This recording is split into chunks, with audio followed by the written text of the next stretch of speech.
Clap leap પેલેટના બાળકોની આ video શ્રેણીમાં આપણે આજે વાત કરીશું બાળકને પોષણ એટલે કે ન્યુટ્રિશનની થતી સમસ્યા અને તેનો ઉપાય. હેલો, હું doctor Hiren Bhatt, plastic surgeon, Vadodara. Cleft lip પેલેટની આ વિડીયો સિરીઝમાં આપનું સ્વાગત કરું છું. બાળકના જન્મ પછી ક્લેપ લિપ પેલેટવાળા બાળકને કઈ તકલીફ પડે તો આમાં સૌથી અગત્યની તકલીફ જે છે એ બાળકને ન્યુટ્રિશન એટલે કે પોષણ કેવી રીતે આપવું એ. ક્લેપ લિપ વાળું જે બાળક હોય જેને પેલેટની તકલીફ ન હોય એને માતા પોતાનું બ્રેસ્ટ ફીડિંગ એટલે કે સ્તનપાન કરાવી શકે છે. એને એ પણ પ્રકારની કોઈ તકલીફ હોતી નથી. એટલે આ બાળકને ફીડિંગ માટે કોઈ બહુ જ મોટી તકલીફ પડતી નથી હોતી. તેમ છતાં અગર માતાને દૂધ ના આવતું હોય અથવા તો આપને એવું લાગે કે ફીડિંગની કોઈ તકલીફ પડી રહી છે તો તમે અમારો સંપર્ક કરી શકો છો અને એ પ્રમાણે અમારા જે સ્ટાફ છે એ આપને બાળકને કેવી રીતે ફીડિંગ આપવું એની ટ્રેનિંગ આપશે.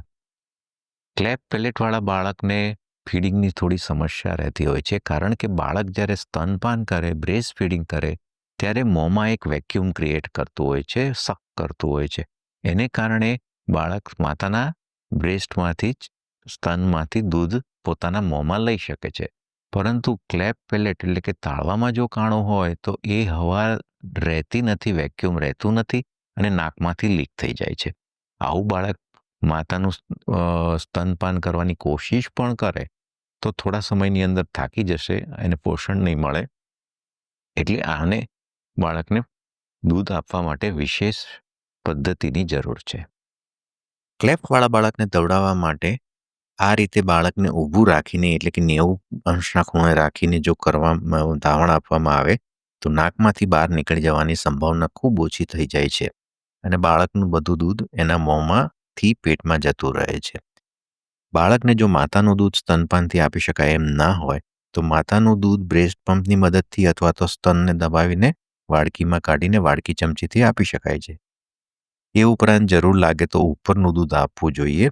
આ કેટલું દૂધ આપવાનું, કેવું દૂધ આપવાનું એ બધી વિગતો આપને બાળકોના ડૉક્ટર તમને સારી રીતે સમજાવી શકશે. બને ત્યાં સુધી બાળકને સુવાડીને દૂધ ના આપવું, કેમ કે આમ કરવાથી દૂધ બાળકના નાકમાંથી મોટા ભાગનું નીકળી જાય છે અને બાળકના પેટમાં દૂધ નથી જતું અને આને કારણે બાળકનું પોષણ ઓછું થાય છે, વિકાસ ધીમો પડી જાય છે, વજન વધતું નથી.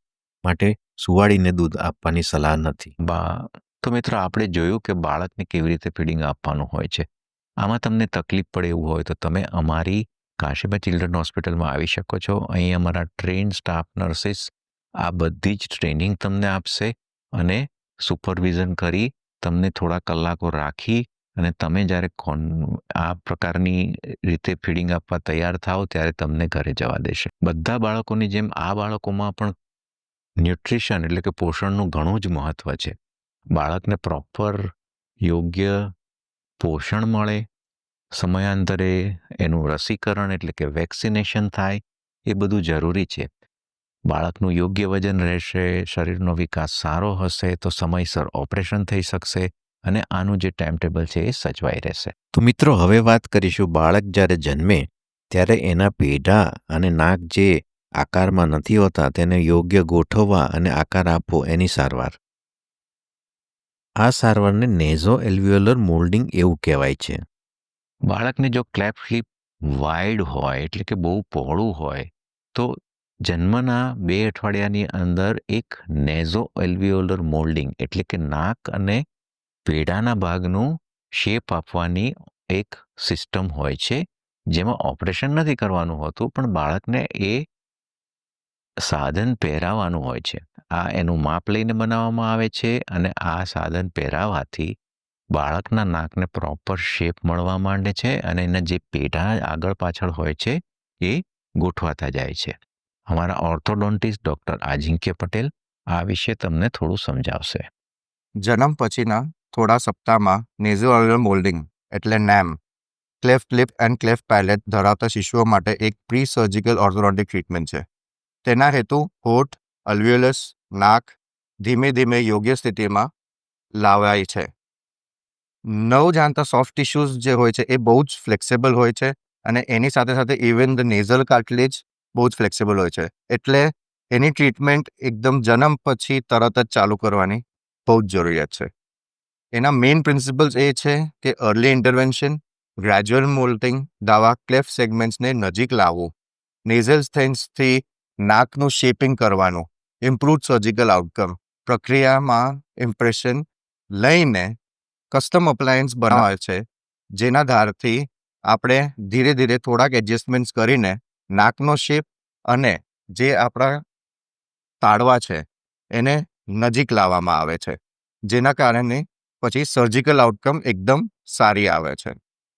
મેઇન રીઝન એ છે. અને બીજું પેશન્ટનું કોઓપરેશન, એટલે જે માતા પિતા છે એમનું ભાગ્ય એમાં એટલું જ છે કે થોડીક સફાઈ અને દર અઠવાડિયે આવવાનું, એનાથી સફળતા બહુ જ સારી મળે છે. તો મિત્રો હતી આ વાત બાળકના પોષણની અને બાળકને જન્મ પછી કરવામાં આવતા નેઝો એલ્વિયોલર મોલ્ડિંગની. હવે પછીના વિડીયો એપિસોડમાં આપણે ચર્ચા કરીશું કે ઓપરેશન કેટલા હોય છે, ક્યારે કરવાના હોય છે અને ઓપરેશન પહેલાં અને પછી શું શું કાળજી રાખવાની હોય છે.